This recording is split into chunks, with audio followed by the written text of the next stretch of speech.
was that? See how sweaty my fork I is? know, me too. Oh, that feels nice.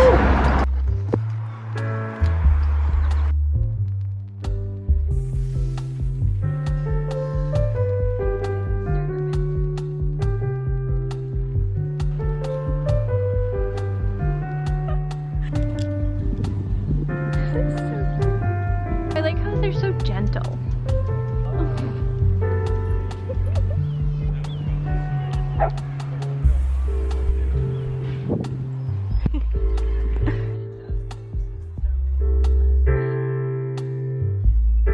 The sponsor of today's video is so near and dear to my heart, and I'm so excited to tell you guys about it, especially those of you who struggle with hormonal disorders, which I know there are a lot of you guys. I wish I knew about Let's Get Checked back when I was struggling with PCOS. Their mission is to make professional health testing accessible and available to everyone, regardless of whether you can go see a doctor, whether you have insurance, if you have the time to do it, whatever your situation is. I know that it's so hard sometimes just to get in to see a professional or to even just get the test that you want to get. I mean, I remember asking a few different doctors if I could get a thyroid test, and they kept telling me like, no, it's not a thyroid issue. Anyways, their mission is amazing. I myself just feel so connected to it because I struggle with PCOS, and for the longest time I was going from doctor to doctor to doctor, just wanting to get a diagnosis. And the way that testing works with them is super simple. So you just go online, you pick whatever test that you are looking for, and they have lots of them. There's actually 4 different categories that you can go under and then kind of search for whatever test you want. So we have sexual health, women's health, men's health, and wellness. And under each one of those categories, there are lots and lots of different tests. I will have a little pop up on the screen for you guys right here so you can see it. So I actually ended up getting my own test. I was debating on doing the PCOS test, but I have been having a regular cycle for the last year and a half now, which is kind of crazy, or almost a year and a half, and I haven't had any of the symptoms of PCOS. Therefore, I decided not to do the PCOS test. I wanted to do their female hormone test, which I will have on the screen right here as well, kind of just information as to what that tests. And it's super easy. Like I said, it got delivered to me in very discreet packaging. Once you've collected your sample, they give you a prepaid shipping label so you can send it back to the lab. And once it arrives in their lab, you will have your confidential results available to you online after like 2 to 5 days. Those results get reviewed by a doctor, and then a nurse will contact you to go over those results. So you will have all the information that you need.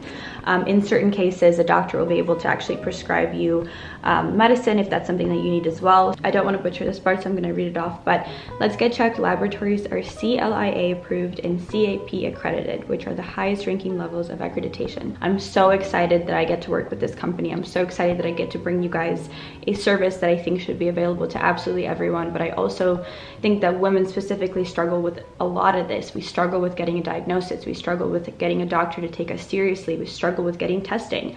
So this is so great. You get to do it from the comfort of your own home. I will have a link in the description bar for you guys to use, and my code Mariana30 will also get you 30% off. You can get whatever test that you want. They have thyroid, PCOS, women's health, HPV, all the testing you can possibly want. Thank you so much, Let's Get Checked, for working with me and for providing us with such wonderful service.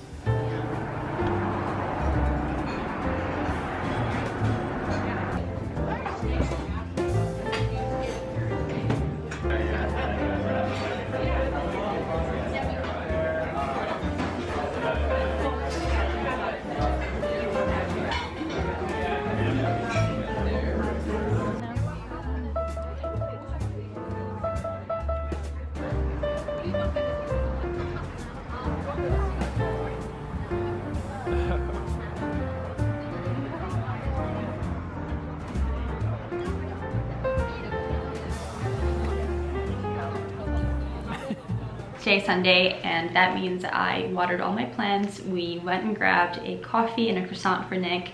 Arguably my favorite day of the week. I love Sundays so much. I think they're so like wholesome, especially like Sunday mornings, because obviously Sunday nights are a little bit different. You're already stressed out for Monday, but I feel like Sunday mornings and early afternoons are just wonderful. But anyway, I was sitting down and I was kind of just recapping my month. I've been trying to write down like random things that I did this month that make me really happy, and things that I want to bring into April with me, and things that I kind of want to leave behind. We're coming to almost 6 months since we moved into this apartment, and I'm gonna knock on wood right now, but I feel like when we moved into this place, my mental and physical health significantly improved. And I don't think it had that much to do with the apartment. I think it more so had to do with the fact that I got very clear on what was really important to me. And what was really important to me was prioritizing peace and creating an environment of peace in every kind of area of my life, whether it be health and wellness, my relationships, my friendships, my apartment. Through therapy, which I'm so grateful for that, I realized that I spent a lot of my life in a very chaotic mindset, always worrying, always anxious, and that kind of stress definitely added to me having hormonal issues, digestive issues. Everything is intertwined. Like your mental health and your physical health, they're so connected, and that's why I think it's so important to not push yourself past your limits. That's why I'm such a big advocate for resting and just like letting yourself be. I was already doing yoga in the other house, but I really started to focus on my yoga practice and really tying in the mental aspect of it. Even through this very, very stressful situation that has happened in Ukraine and my family being there and you know, dealing with that, I still was able to not only like hold space for the emotions that I was having, but I was able to like process those emotions, let them out. I wasn't judging myself for feeling angry or sad or helpless or whatever. Like I'm so glad that I went to therapy. I'm so glad that I learned some coping mechanisms to deal with those things. And speaking of Ukraine, I will have some links in the description bar for you guys if you want to donate, if you want to help. I would really appreciate it.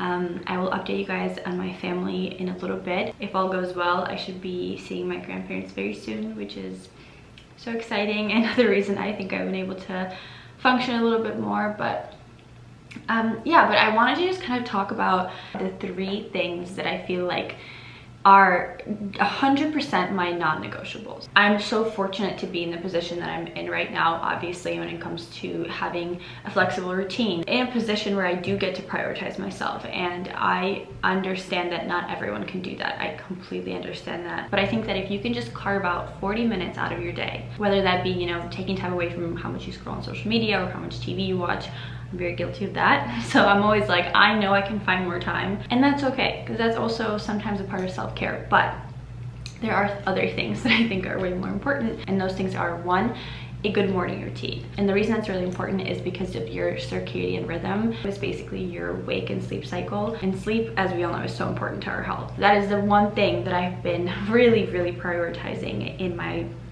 day-to-day life. I try and keep a very consistent sleep schedule. So going to bed and waking up around the same time within like a 30-minute window has been crucial for my energy levels. Like I just feel so much better. I got the dang Oura ring. I got it. I had to get it. It was so interesting, and I've never had like an Apple Watch or a Fitbit or anything. So I did it. I've only had it for like a few days, but let me show you guys my sleep score for today. It's just so cool that it shows you. My sleep score for today was 88. I'm kind of a fan because I think that I was hesitant on getting an Apple Watch or a Fitbit or any of those things because I didn't like the idea of sleeping with them on, and I'm not even sure if they actually track your sleep. But regardless, I just knew I wasn't gonna wear it all the time. But this, I wear rings all the time. I love rings as jewelry, and it's so dainty and cute that I've screw it. But anyway, so a good morning routine. You can create a morning routine that takes 15 minutes. The 3 things that I do in my morning, which usually take around 20 minutes, sometimes even 15. I'll do my skincare routine. That's like 5 minutes. It's so quick. Then I'll fill up this water bottle and I'll stand in front of an open window for about 10 minutes. I do think that those things really help. It really does help to slow down. It really does make a difference if the first 30 minutes of your day you're not on your phone, but you're doing other things. You could be stretching, doing your morning routine, drinking your water, getting some sunshine, going for a little like 5-minute walk. You could sit down and meditate. You could lay down and put your legs up for 5 or 10 minutes. Like there are so many little things that you can do, but I guess the biggest takeaway is do something other than looking at your phone. The next kind of like non-negotiable is movement throughout my day. You guys already know this. I won't beat a dead horse, but you know, walking, moving, It's another reason I really like this ring. It actually like reminds you every time you move. Again, keep it in mind, it's so important for us to move, especially if you have a job that requires you to sit a lot. Set a timer and try to get up at least once an hour, move around, stretch, just kind of like get some blood flow. And then last but not least, again, a nighttime routine, sleep. It all goes back to sleep. This is usually where I take my time with my skincare routine. I will also put my phone away at least, sometimes it's an hour before bed, but at least 30 minutes before bedtime. I'll grab my book, I will turn on a red light in the bedroom, and I usually like to play these sounds. It's called 528HZ frequency positive energy sounds. They are on Spotify, it's free to listen to. I think it just helps your brain relax. I don't do anything extraordinary. Sometimes I'll take a hot bath if I have extra time, or if I want to do that, and I'll just read in my bath. But literally just doing a skincare routine and then grabbing a book and having like a cup of warm tea before bed is huge. I can 100% tell a difference if I'm scrolling on my phone and I go way past my bedtime and then I sleep in the next day. Even if I get the same amount of sleep, I'll still be groggy. Sometimes I'll even experience like digestive issues. My body is also pretty sensitive. I do have PCOS, which is why I have to kind of continue creating a routine that is healthy and happy, that my body can be healthy and happy in, I guess. So if you're not struggling with any hormonal disorders or autoimmune diseases, then obviously maybe it's not as important for you, but I do think that it's probably still important. It's still good to support your body through your day-to-day. I've talked about my routines a lot, but I think that these are kind of like the three things, the three pillars right now for me. And if you're someone who's struggling with your energy levels or your hormones or again, like autoimmune or any of those things, I feel like these are the things that you should start with. Start changing your morning routine, start getting on a more consistent schedule, start moving in like a slower way but consistently throughout the day, and see how that feels. I had someone ask me if I regret cutting my hair yet. I don't. I think I love it more and more every single day, so that's exciting. So ready to cry, you guys, but I feel like I almost don't remember what I looked like with long hair. Like this hair was meant for me. I'm not sure I'm ever gonna go back. I love it. I'm so excited that I did it. So cryo room. So we offer 4 different levels, which include nice, beginner, professional, advanced,